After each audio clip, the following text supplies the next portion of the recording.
Naglaglagan na ang mga minority group. Sa Senado ba? Binuking kasi sila ni Senator Amy Marcos. Itong si Soto, ay naku mga kabibi. Isa din pala nagpaplano ng term extension itong si Soto. Hala ka, gusto pang maging senador after 2028 at plano pa nilang baguhin ang edad ng tatakbong presidente. Naku po, kaya pala gigil na gigil sila sa majority block ngayon sa Senado. Para yatang na-block ang kanilang plano na magkaroon ng Constitutional Assembly at term extension sa presidente, senador, at congressman. Ang nangyari kabibig, si Senator Amy Marcos ang nagbulgar ng mga sinisikretong meetings nila, nagkasundo ang Kongreso at Senado, House Speaker Bojidi at dating Senate President Soto, nagmeteng-meteng sa Soler at nagtawanan, nagchika-chika, appear, disappear, one-fourth, one-half tungkol sa Constitutional Assembly. At sino ba naman ang author nito? Si BBM. Kasi si BBM gustong maging presidente hanggang 2031. Ngayon, binuking sila ni Senator Amy Marcos na yung drama daw na pag-aresto ni Bato, front act lang pala yun. Front act yun sa plano ng nila Soto na Constitutional Assembly. Buti na lang talaga dumating si Bato at nagiging Senate President si Senator Alan Peter Cayetano kasi napigilan ang mga plano ng mga tribor ng bayan. Grabe, no? Ang iniisip nila ba, ang kanilang posisyon, ang kanilang pangarap na magserbisyo daw di umano. Saan sila nagserbisyo? Sa tao o sa bulsan nila? At ngayon kabibig, sa pasabog ni Senator Amy Marcos, itong si Ping Lacson, huling-huli ang pagkasinungaling. Ewan ko kay Ping Lacson, parang nagbago, tumanda si Ping no, naging chismoso. Ping chismis, pwede yan. Pag matapos na ang ang termino ni Ping, pwede siya mag-vlog. Ito po, si Ping Lacson. Welcome to Ping Chismis. Pwede yan ka, Vivek. Eto ha. Eto kasi ang sinabi ni Senator Amy Marcos. Magkaalaman, laglagan na talaga to.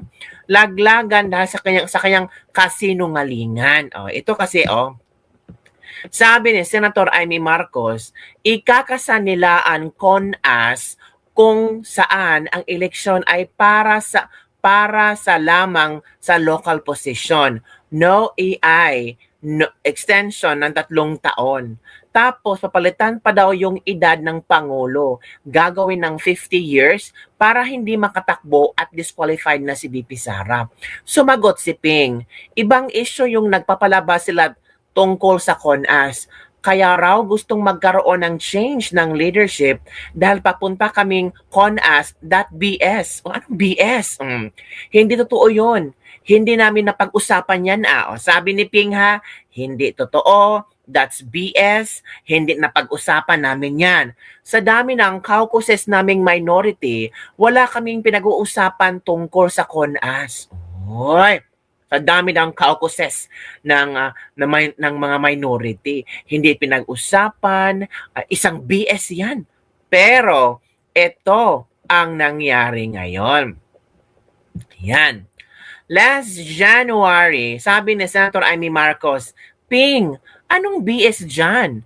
Nilaban natin ang PI. Labanan din natin ang CONAS for term extension. Kung babaguhin, dapat para sa tao, hindi sa politika. Ito Ping, ito yung sasampal sa kasinungalingan mo. Itong sasampal sa pagiging Ping chismosa mo. Ito na, January 2026. Sabi ni Soto, kung gusto nating baguhin ang konstitusyon, let's use a constitutional convention or a constituent assembly. Hindi sa Supreme Court ang desisyon. Yan ang punto ko. Now, May 2026. I simply said I will ask my Senate colleagues what they think of the idea. Oh, Ping, paano yan? Eh si Soto pala ang naglaglag sa'yo. Or nilaglag mo si Soto dahil sa kasinungalingan mo, sinagot ka ni Senator Amy Marcos at sinampal sa iyong pagmumukha ang mga sinasabi ni Soto. Paani ito? Paani? Ito sabi, nagkaroon ng meeting sa Soler at pinag-usapan ang CONAS. Ang bilis mag-deny ni Ping. Sagutin mo, straight dapat. Kasama ka ba sa meeting? Yes or no? Ay, bakit capital yung straight? Madam Amy, ikaw talaga, ha? May pinariringgan ka ba? Bakit straight? Sabi ni Ping Lacson, outright lie. Napakalimit kami mag-caucus sa minorya. Never yan, CONAS na pag-usapan. Sabi ni Soto, May 22, the idea, Chacha, was brought out by the speaker. Agay! Pahiya si Ping. Tingnan mo, Ping, chismis, pahiya ka. Bakit? Si Soto ang naglaglag sa'yo. Nilaglag mo si Soto, sinabi mong sinungaling yan. Sinabi mong hindi totoo yan. Parang pinaburan mo si Soto, pinagtanggol mo si Soto, and so on and so forth. Para magmukha kang bayani. Pero ang ginawa ni Soto, nilaglag ka sa iyong pagkasinungaling. Paano ito? Sino? Ay naku, mas lalong masisira yung pangalan mo. Ang mga tao hindi na talaga maniniwala sa'yo. Kasi si Soto nilaglag ka. So nagmukha kang kasi sinungaling dyan. O eto ang komento. I like the straight from Inohaw. Pa-interview mamaya Pinkyat. So sweet talaga itong dalawang gabi naman kayo. The script is not scripting again. Yung straight all caps talaga ang nagdala manang. Very naughty. Senator Ping at Senator Soto, magkamustahan naman po kasi kayo. Dapat alam nyo sa GC nyo kung anong isasagot. Yes or no, nga ang di kayong isagot ng mga yan. Grupo ng mga sinungaling, SB11. Anong SB11? Dinaya kahit huli na. Ano bang sabi ni Miriam Jan kay Ping? Ay, wala akong alam. Itong mga sakim sa kapangyarihan, nakakapslak talaga ang straight. Hala, grabe si Amy Marcos, no? Ito. Naunahan, Pinocchio ang sagot. Ikaw talaga, kayo talaga ha, huwag kayong ganyan kay Senator Ping Lacson. Senator Amy talaga, caps lock talaga yung straight. Ano ka ba? Kaya pala nag-ingay na napalitan ng SP kasi naudlot ang plano ng Chacha. Oh, tama talaga si Amy. Denial agad. Ang dalawang tumanda na pero ang prinsipyo ay depende sa halaga at laki ng bigay. From Rinaldo Palmero. O, yan kabibig ha. Yan ang pasabog ni Senator Amy Marcos. Ngayon, sino ang sinungaling? Si Senator Amy Marcos or si Soto? Diba? So it means na pag-usapan na talaga ang Constitutional Assembly.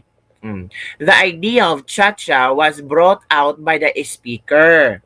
Sino ang speaker nga? Si Boji D. Ang sabi ni Senator Amy Marcos, nag-meeting daw si Boji D at Soto sa Soler. Ay, nabili sa Soler. Nag-meeting sila doon at pag-usapan nila ang CONAS. Naku po, paano yan? Parang nabiktima yata kayo. Ping, dapat alam mo ang mga pinagsasabi mo. Diba? Parang nakakahiya na mali-mali ang mga arangkada mo, arangkadang mali-mali. Naku po, yan na. Hay, nako kabibig. Si Senator Amy Marcos, nako, huwag yung kalabanin yan kasi maraming dalang bala yan. Oo, alam niya. Alam niya ang lahat. May mga, mga insiders. Kung si Maharlika ay may puting ahas, nako. Senator Amy Marcos, anong meron kay Senator Amy Marcos? Mga dragon. Kayo talaga. Senator Amy Marcos, term extension, planado na yan. Huwag na kayong wag niyo nang anuhin si Senator Amy Marcos. Alam niya ang mga galawan niyo. Ito, kika natin ha. It turns out that Bato was only the beginning of the entire story. Yung pala, more importantly, they really wanted to change and get back the leadership of the Senate because there was so much at stake. Nakapusta na pala doon yung CONAS. Kasi ang problema nila, matatalo sa impeachment sa Senado, mananalo pa si VP Sara sa 2028, ditepok na sila. Kaya ang pag pinag-uusapan, ikasa na ang CONAS. Palitan ng konstitusyon, dagdagan ng 3 taon ang mga kasalukuyang kongresista and extend the term even of the president until 2031 and no elections except perhaps for local positions. The other alternative was also discussed to raise the age for the presidency from 45 to 50 so that VP Sara would be disqualified. So this is a very high stakes game. It has little or nothing to do with Bato. He appears to be just the sidelight. And galit ang Pilipino sa term extension. Ayaw natin lang Noel. Bakit natin pipilitin na naman to? This has lost time and time again. All right, but Senator, these are very serious accusations, even against the president. I just want to ask you, who is your source? Where did you get this information regarding the CONAS plan? Kasi napakadetalyado po ng sinabi ninyo. Baka maakusahan kayo ng Malacanang na chismis to, nag-iimbento kayo ng kwento. Who is your source on this, Senator? Yes, one of the guys who was there, pinagmamalaki nila, pinag-uusapan, at it was relayed to so many congressmen. If you recall, before the vote on the impeachment, 3 yung incentive package. 20 million in cash, 200 million, 250 pa in hard or infrastructure DPWH project. Malamang may flood control pa yan para matindi ang kickback. Ikatlo, don't worry about the churches, don't worry about Visayas, Mindanao, and the DDS because there will be no election. Noel ang benta nila. Yun ang part 3 ng incentive package.